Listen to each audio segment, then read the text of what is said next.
자, 지금부터 우리 공부할 내용은 광물에 대해서 공부를 한번 해볼 건데, 자, 이 광물 파트를 우리가 왜 공부를 해야 하는지에서부터 시작을 한번 해보자면, 우리가 저번 시간에 배웠던 것은 가장 먼저 그 지구에 대해서 가장 먼저 공부를 했었죠.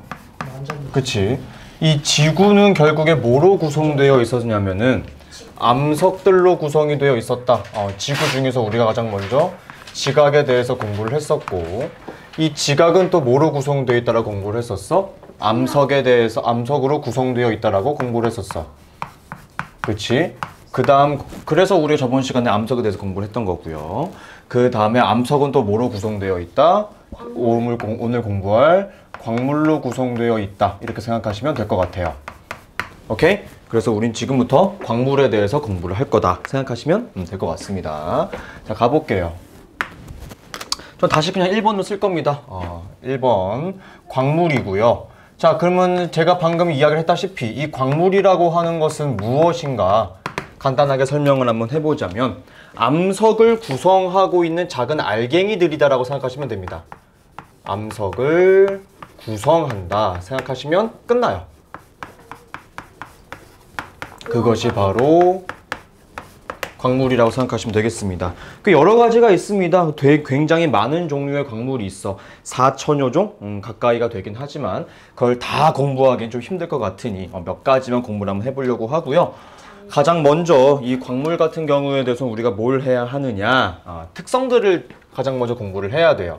왜 광물의 특성을 공부를 해야 하는지 이유를 한번 설명해 보게 되면은 우리는 이 광물의 특성들을 이용해서 뭘 할 거냐면은 구분할 거야. 뭐 한다고? 구분을 할 거라고요. 알겠죠? 자, 이 특성들을 공부를 해야지만 우리가 구분이 가능하기 때문에 이 특성을 열심히 공부를 할 것이다 생각하시면 되겠고요. 우리가 주로 공부하게 될 광물의 특성들은 첫 번째 겉보기 색이라고 하는 것이 있고요. 두 번째는 조흔색이라고 하는 것도 있고요. 세 번째로는 단단한 정도인 굳기도 있고요. 그 다음이 염산 반응, 제일 마지막으로 자석에 달라붙는지 이렇게 이 자석이라기보다는 이제 철붙이를 잡아당길 수 있는가에 대한 내용이 바로 자성이지 않을까 생각하시면 되겠습니다. 따라서 지금 제가 특성을 공부하면 구성에 대해서 공부한다고 했었죠. 빨리 들어가 앉아. 자, 이렇게 공부할 것이고, 따라서 지금 칠판에 써있다시피 우리 구분한다 그랬죠. 구분. 그죠? 따라서 두 번째로 할 일은 무엇이냐면은 이 광물의 특성들을 이용하여 광물들을 구분해 볼 거예요.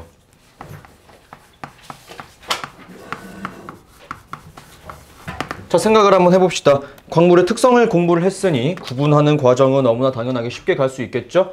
뭐 쭉쭉쭉쭉쭉 화살표를 이용하여 구분하는 경우도 있고 특성들을 이용해서 구분하는 경우도 있습니다. 아시겠죠? 따라서 우리가 가장 중요하게 해야 될 것은 특성을 이용하여 광물들을 성질이 혹은 특성이 비슷하거나 혹은 차이가 나는 친구들을 가지고 구분을 할 것이다. 이거 하나 말씀드릴 수 있을 것 같고요. 그 다음으로는 우리가 공부를 할 내용들이 뭐냐면은 조암광물이라고 하는 친구도 있습니다. 요것에 대해서도 살짝 공부를 한번 해볼 거예요. 자, 이 조암광물이라고 하는 것은 쉽게 설명드리게 되면 이렇게 설명할 수 있을 것 같습니다. 뭐냐면 가장 많이 쓰이는, 오케이? 암석을 구성하는 광물들 중에 가장 많이 쓰이는 친구들이라고 생각하시면 돼요. 가장 많이 쓰이는 우리는 광물들을 조암광물이라고 이야기를 합니다. 순서만 제가 몇 가지 이야기를 해놓고 강의를 시작해볼까 하는데요. 가장 많이 쓰이는, 그러니까 암석을 가장 많이 구성하고 있는 광물의 첫 번째 친구가 바로 장석이에요. 장석이 가장 많이 쓰이고 있고 두 번째로는 석영입니다. 석영이 두 번째로 많이 사용이 쓰이고 있다. 구성되어 있다 생각하시면 될 것 같고요. 세 번째가 따지고 보면 운모라고도 볼 수 있는데 운모는 흑운모도 있고 백운모도 있고 여러 가지가 있어서 그냥 여기서는 정확하게 딱 한 종류만 이야기해 볼 거예요. 휘석입니다. 네, 이렇게 강의를 하고 가볼까 합니다. 그래서 저희는 두 번째로 강의하고자 하는 것은 광물의 특성들을 한번 몇 가지 강의를 해볼까 해요. 두 번째, 광물의 특성입니다. 가장 첫 번째로 공부할 광물의 특성은 겉보기 색이에요.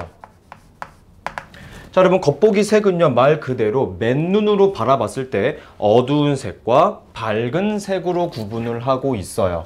여러분 우리 저번 시간에 화성암 파트 기억하십니까? 네. 거기서 어두운 색에 막 현무암도 있었죠. 밝은 색에는 뭐 화강암이라든지 여러 가지 암석들이 있었어요. 그렇죠? 따라서 이런 어두운 색에는 누가 있고 밝은 색에는 누가 있는지 우리는 지금부터 공부를 해야 될 것 같은데 이걸 조금 어렵게 강의하기 시작하면은 뭐 이제 고철질암, 규장질암 뭐 이렇게 해서 철과 마그네슘이 많이 들어있으면 이제 어둡고 뭐 규소가 많이 포함되어 있으면 밝고 이렇게 강의할 수 있을 것 같긴 한데 그건 좀 과하고 그건 수능 문제에서 나온 내용이니까 우리는 어떻게 강의하면 되느냐 단 두 글자로 설명이 끝날 것 같습니다. 어두운 색과 밝은 색 광물은 뭐 해야 될까요? 암기해야 되겠죠. 광물 이름들 암기해야만 합니다. 됐죠? 그냥 머릿속에 넣어두셔도 될 것 같고요. 두 번째로 공부할 친구는 누구냐면 조흔색이에요. 자, 여러분 조흔색은 강의가 조금 필요합니다. 자, 조흔색이라고 하는 것은 뭐냐면은 조흔판에 긁었을 때 나타내는 색깔이라고 생각하시면 되는데 이 조흔판에 긁었을 때 나타나는 색을 우리는 어떻게 설명을 할 수 있냐면은 쉽게 설명해 줄게요. 광물의 가루색이에요. 오케이? 가루색입니다. 가루색. 뭐? 그럼 황동석이랑 황철석은 둘 다 노란색인데 둘은 황동석은 검은색이나 황철석은 녹색 아니면 녹색이 나오는데 그건 뭔가요? 뭘 것 같아요? 뭘 것 같은데요? 맞아요. 좀 좋은 얘기 해줬어요. 좋은 색은요 겉보기 색이랑 색깔이 똑같은 친구도 있지만 다른 친구도 있어요. 왜 이런 일이 발생하는 거겠어 그러면? 겉보기 색이랑 가루색이 다른 건가 보지. 다른 거겠지. 그걸 뭘 어렵게 생각을 해. 그냥 다른 거예요. 오케이? 그렇게 생각하시면 끝나는 것 같고요. 이 좋은 색을 판단하는 기준은 가장 중요한 게 좋은 판에다가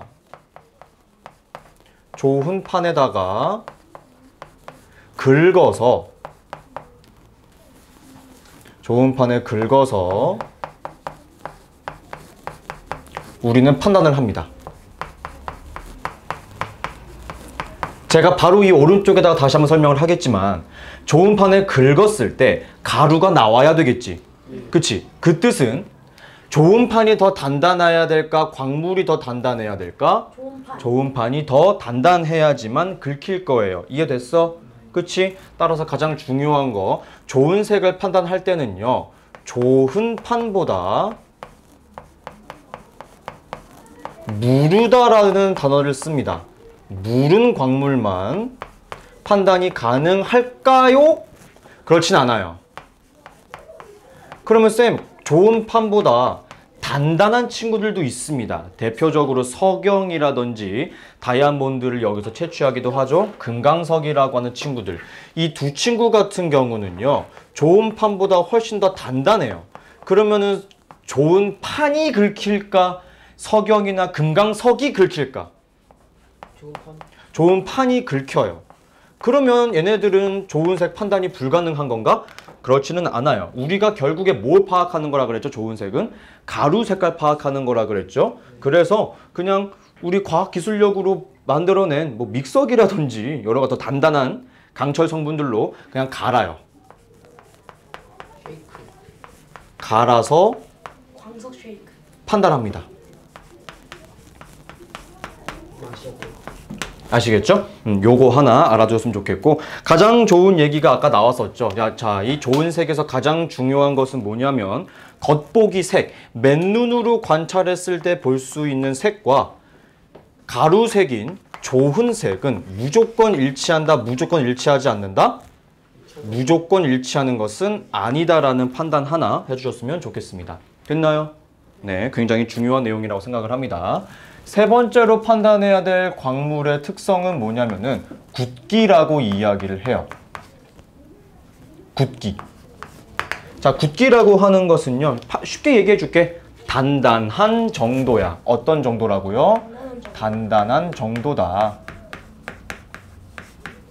얼마나 단단한지를 이야기하고 있는 것이 바로 굳기라고 판단하시면 될 것 같고요. 자, 쉽게 설명해 드릴게요. 지금 보시게 되시면은 표가 나와 있을 겁니다. 그쵸? 1번이 누구냐면은 활석, 2번이 석고, 3번 반석 쭉 나와 있죠. 다 있어요. 책에 있어요. 자, 근데 여기서 우리가 한 가지 꼭 머릿속에 넣고 넘어가야 될 게 한 가지가 있습니다.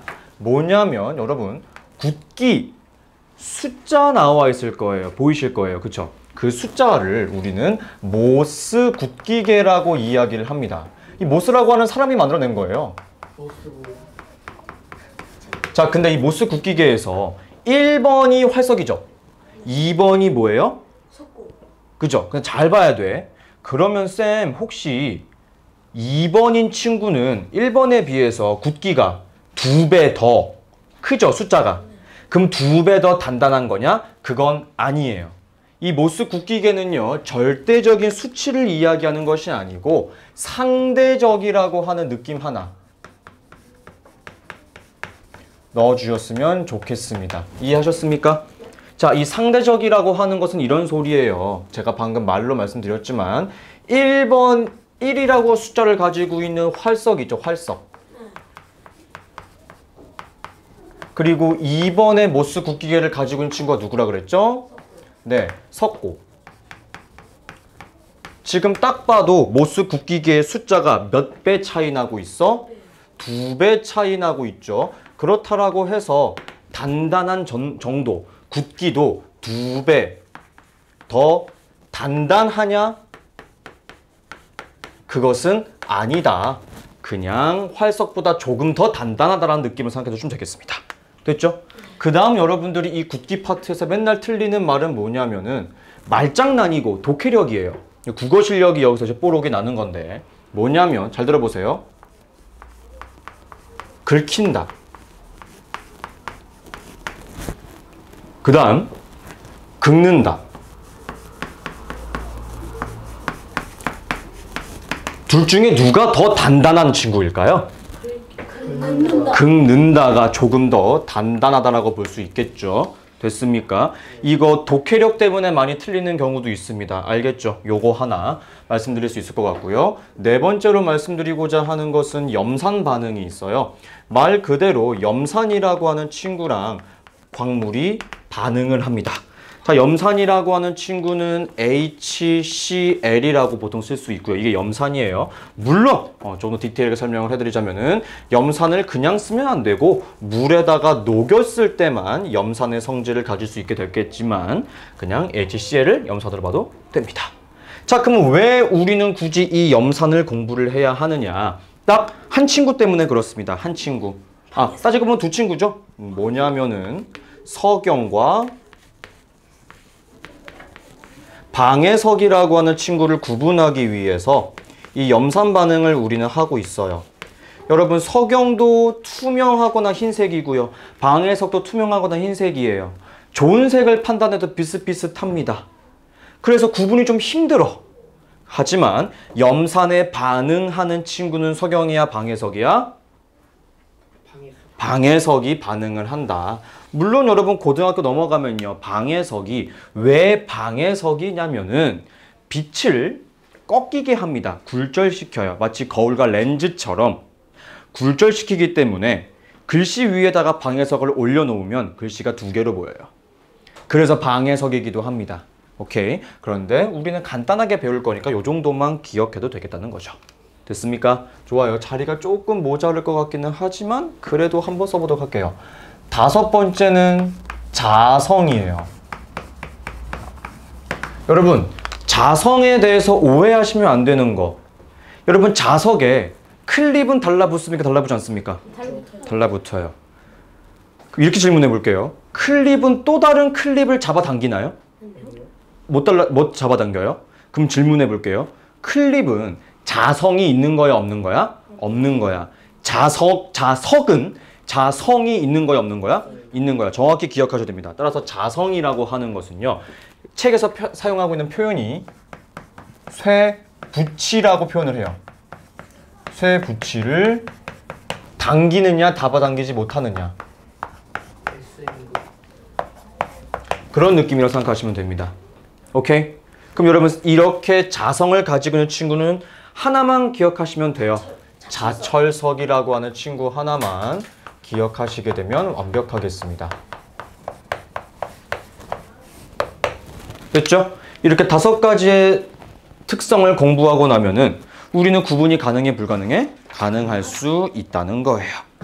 됐죠? 요거 하나 말씀드리면서 이렇게 한 5가지의 광물의 특성 말고도 우리는 구분할 수 있는 게 좀 몇 가지가 있기는 합니다. 근데 학교에서 자세히 배우지는 않아서 간단하게만 이야기를 한번 해보자면 실제로는 꽤 여러 가지가 있어요. 이 그 외의 특성. 어떤 것들이 있느냐? 첫 번째, 결정형이라고 하는 것이 있습니다. 결정형. 이 광물을 우리가 자연 상태에서 발견했을 때 어떤 결정 구조를 이루고 있는지. 결정 구조도 사실 따지고 보면 광물을 구분할 수 있는 한 가지의 특성이 돼요. 여러분 다이아몬드는 이쁘게 이렇게 생긴 거 알죠? 그거. 그런 거 아닌가요? 그렇기도 한데 이제 가공하다 보면 그렇게 되기도 해요. 나오는 경우가 있어요. 그리고 암염이라고 이야기하죠. 소금. 직육면체 모양 나오는 것처럼. 그쵸? 이렇게 있다. 흑모 같은 경우는 판상 구조라고 해가지고 하나, 둘 카드처럼 이렇게 겹쳐져 있는 거죠. 그쵸? 그런 것도 있을 것 같고요. 두 번째로는 뭐가 있냐면은 깨짐이랑 쪼개짐도 있어요. 이것도 꽤 중요합니다. 깨짐이랑 쪼개짐. 자, 무슨 소리냐? 그 광물에 강한 힘을 가했을 때 그냥 아무런 규칙성 없이 꽝! 무작위로 깨지는 것. 그 다음 흑음모 같은 경우는 힘을 가했을 때 한 판, 두 판으로 이렇게 쪼개진다라고 이야기를 하거든요. 됐죠? 이 2가지에 대한 특징도 하나 머릿속에 넣어 두셨으면 좋겠습니다. 됐죠? 됐죠? 저거 하나 말씀드릴 수 있을 것 같고요. 그 다음은 요거예요, 요거. 이 1단원 파트에서 생각보다 시험 문제 많이 나오는 친구입니다. 뭐냐면 풍화와 침식에 관련된 내용일 것 같고요. 풍화와 토양이라고도 이야기합니다. 다시 1번으로 강의를 하면서 가도록 할게요. 자, 풍화입니다. 풍화. 여러분 풍화할 때 이 풍자가 뭘까요? 바람풍. 네, 바람이라고 생각하시면 되는데 문제가 뭐냐? 그럼 오로지 바람 때문에만 일어나는 건가? 그것은 아닙니다. 뭐냐면요, 이 풍화라고 하는 것은 당연히 바람도 많이 영향을 끼치고 있지만 정의를 제가 한번 내려보자면은 풍화의 정의는 공기 중에 존재하는 바람과, 즉 다른 말로 이야기하면 공기라고도 볼 수 있겠죠. 그 다음 제일 중요한 친구가 누구냐면은 물입니다. 물. 네, 물에 의해서 암석이 깨지거나 깎이는 것. 오케이? 깨지고 쪼개지는 것. 그렇게 되는 것을 우리는 풍화라고 이야기해요. 아시겠습니까? 됐어? 됐어? 이것을 이야기하는 겁니다. 자, 그런데 학교에서는 이야기 안 했을 거예요. 아예 안 할 텐데 한 가지 기억해야 될 내용이 있거든요. 뭐냐면 이 풍화에는 크게 2가지의 작용이 있습니다. 2가지가 있어요. 춥니? 조금? 영민이? 추워? 알았어.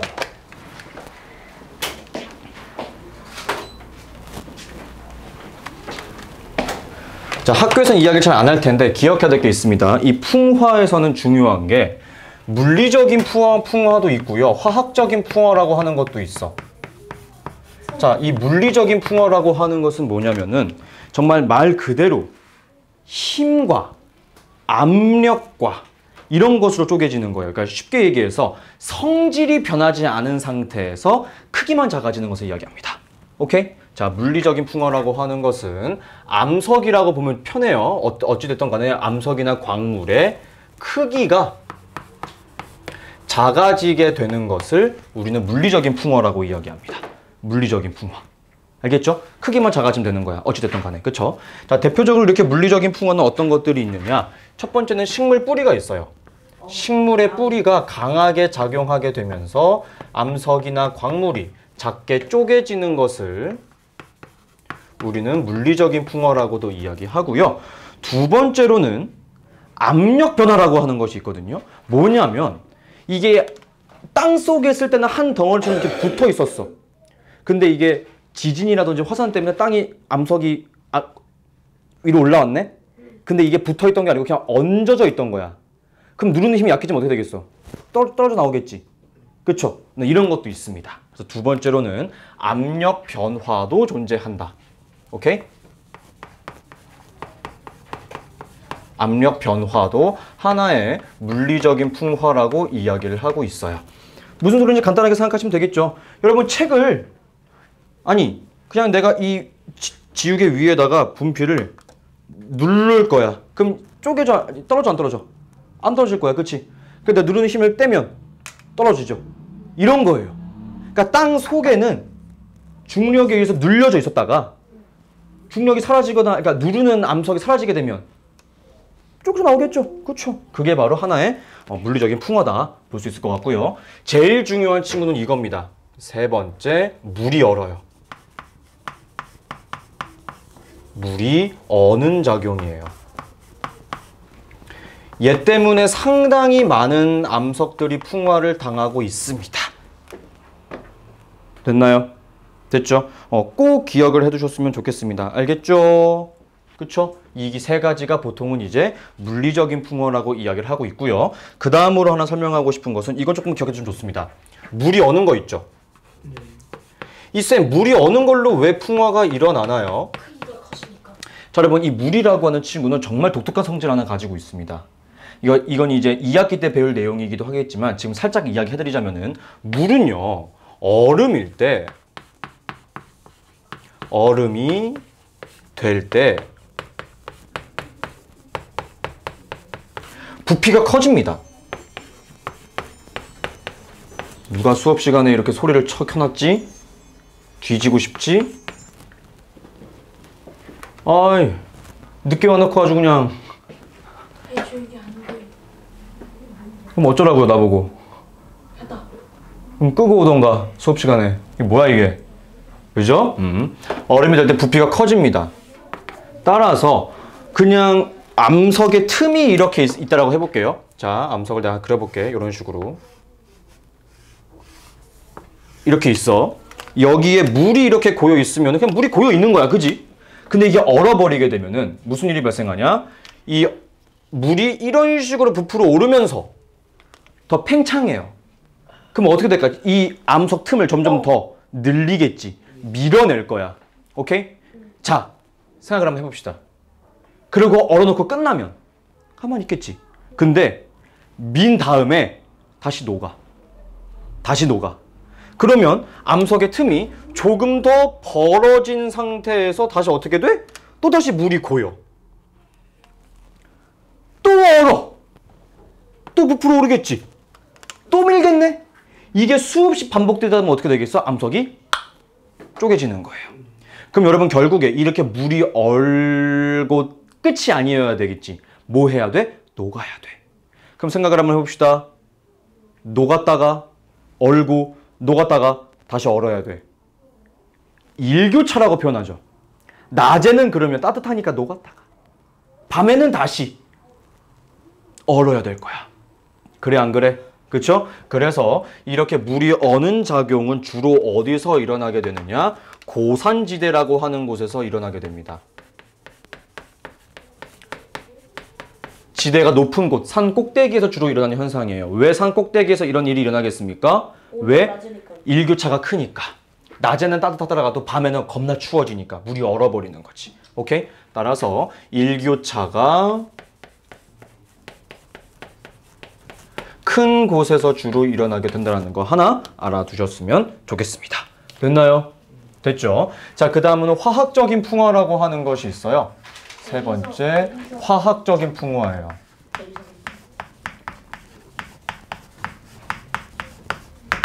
자, 화학적인 풍화라는요, 간단하게 얘기하면 이런 겁니다. 뭐냐면은 암석의 성질이 변해야 돼요. 쌤, 근데 성질이 어떻게 하면 변하나요? 자, 쉽게 설명해 드릴게요. 이 내용은 이제 우리가 중학교 3학년 때 배울 내용이기도 합니다. 물리적 변화랑 화학적 변화라고 해가지고 물리 변화, 화학 변화라고도 이야기하는데 쉽게 설명해 드리자면은 성질 변화는요, 어떠한 반응을 한다라고 생각하시면 됩니다. 화학 반응. 자, 대표적으로 뭐가 있냐면은 이산화탄소가 녹아있는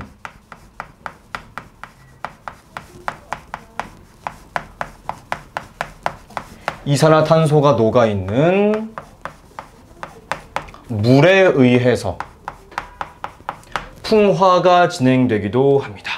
이것 때문에 바로 동굴이 생기는 거예요. 뭐요? 이산화탄소가 녹으면 물이 뭔가요? 그냥 이산화탄소 녹은 물이에요. 우리 물에는 다 웬만하면 다 조금씩 녹아 있어요.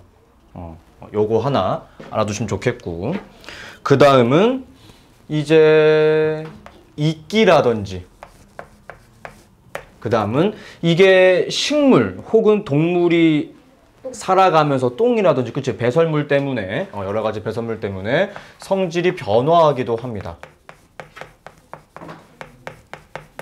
크게 이렇게 두 가지의 반응이 있을 수 있을 것 같아요. 물론 여기서 이제 굳이 조금 더 디테일한 설명을 해보자면은 그냥 공기 때문에도 화학적인 풍화가 일어나기도 합니다. 오케이? 산화라는 거라고 볼 수도 있겠죠. 자, 근데 여기서 가장 중요한 게 있어. 이렇게 풍화가 일어나려면은 결국에 여러분 생각을 한번 해볼게요. 물리적인 풍화랑 화학적인 풍화에 공통적으로 작용하고 있는 가장 중요한 매체가 있습니다. 누가 작용하고 있어요? 물이죠. 맞아요. 그래서 네 번째, 풍화에 가장 큰 영향을 주는 것은 누구다? 물이다라고 생각하시면 좋습니다. 오케이? 물이다. 즉 여러분, 이 물이라고 하는 친구는요, 물리적인 풍화도 잘 일으킬 수 있겠지만 화학적인 풍화도 잘 일으킬 수 있기 때문에 가장 중요하지 않을까 꼭 기억해 주세요. 물은 물리적 풍화도 화학적 풍화도 동시에 일으킬 수 있는 풍화의 가장 중요한 매체이다라고 하는 거 하나 알아줬으면 좋겠고요. 자, 그 다음 다섯 번째로 말씀드리고 싶은 것은 뭐냐면은 풍화가 잘 되는 조건 이야기 한번 해볼까 합니다. 조건. 자, 여러분, 풍화의 조건 생각을 한번 해볼게요. 물리적인 풍화도 풍화죠. 화학적인 풍화도 풍화예요. 그럼 두 풍화가 잘 일어나려면 반드시 뭐가 필요하다고 했을 때가 방금? 물. 그죠? 따라서 풍화가 잘 일어나기 위해서는 물이 풍부해야 됩니다. 물이 풍부해야 한다. 두 번째, 뭐냐면 여러분, 물리적인 풍화에서 가장 크게 작용하는 요인은 바로 물이 어는 작용이긴 합니다. 그럼 물이 이렇게 얼고 녹고 해야 되는 일교차가 커야 되겠죠. 그쵸? 그 다음 화학적인 풍화에서 이산화탄소가 녹은 물에 대해서도 굉장히 많은 풍화가 일어나요. 대한민국에 존재하는 대부분의 이제 동물들이 다 이 화학적인 풍화 때문에 일어난 현상이거든요. 종유석, 석순, 석주가 다 이 화학적인 풍화 때문에 일어난 현상이에요. 뭐예요? 석주는 종류석은 그 중력 영향으로 이렇게 점점 내려온 거예요. 석주는 왜 이렇게 솟아나는 건가요? 물이 떨어져서요. 물 떨어지면 물이 증발되면 그 안에서 성분이 남아있겠죠. 네. 다시 굳겠죠. 네. 너 소금물 다 증발시키면 뭐 남아요? 소금이요. 똑같은 거죠. 네, 똑같은 거예요. 물에 녹은 거예요. 그 암석 성분이. 오케이? 이거 어렵게 생각하실 필요 없습니다.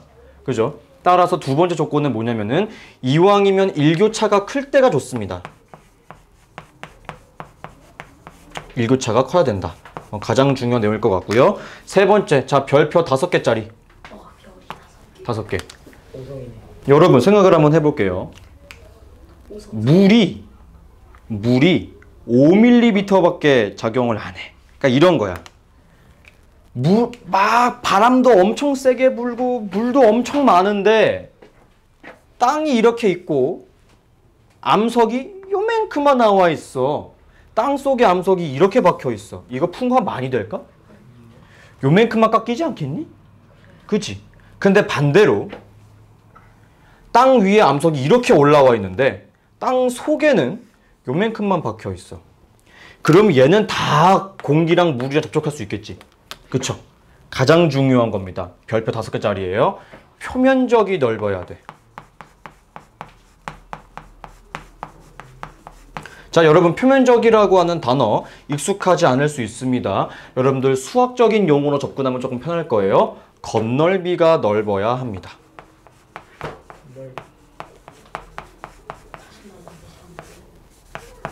겉넓이가 커야 된다.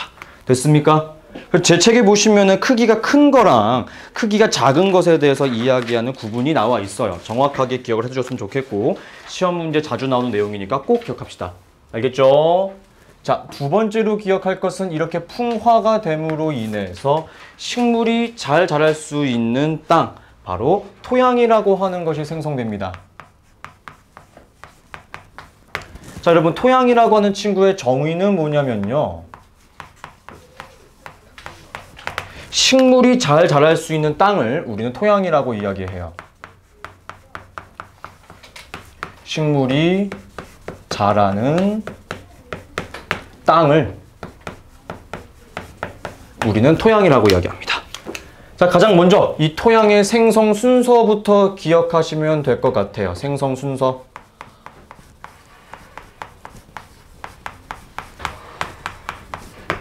자, 단어 책에 있는 거 보고 그대로 대답하시면 됩니다. 가장 먼저 뭐가 있어야 되느냐? 기반암이라고 하는 것이 존재하죠. 기반암. 자, 이 기반암이 조금 풍화 침식을 당해서 쪼개집니다. 그럼 이제 뭐가 돼요? 모질물이라고 하는 것이 생성되겠죠. 자, 모질물이 많은 풍화와 침식을 겪게 됩니다. 그럼 뭐가 만들어지느냐? 가장 표면에 있는 표토라고 하는 것이 만들어져요. 제일 마지막에 뭐가 만들어지느냐? 심토라고 하는 것이 만들어집니다. 오케이? 자, 이거는 그림 보고 이해하시면 될 것 같은데 전 몇 가지만 한번 설명을 해볼게요. 첫 번째, 저는 기반암 모질물 다 필요 없고요. 심토라고 하는 친구, 표토랑 심토 한번 설명을 해볼 건데, 표토는 표면을 이야기하는 거예요. 일어나. 똑바로 앉아. 표토는 표면에 있는 흙을 이야기하는 겁니다. 오케이? 표면의 흙이에요. 표면에 있는 흙을 우리는 표토라고 이야기하고요. 그 아래쪽에 있습니다. 이게 조금 어려워요. 두 번째, 심토라고 하는 친구는요. 표토에는 많은 성분들이 있어. 굉장히 많은 성분들이 있거든. 그 중에서 물에 잘 녹는 친구들이 아래로 쌓인 거야. 알겠습니까? 표토는 물에 잘 녹는 여러 성분들이 표토 아래쪽에 모이게 된 것을 우리는 심토라고 생각을 하시면 돼요. 따라서 이 토양 파트에서 가장 중요한 것은 모식도, 단면도에 대해서 한번 우리가 기억하실 필요가 있거든요. 제 책에도 이쁘게 그림이 그려져 있을 겁니다. 간단하게만 그려보자면은 가장 두꺼운 부분, 여기가 바로 이름이 뭡니까? 기반암이에요. 이 기반암 바로 위에 조금 더 작은 입자로 구성되어 있는 게 무엇이다? 여기가 바로 모질물이다.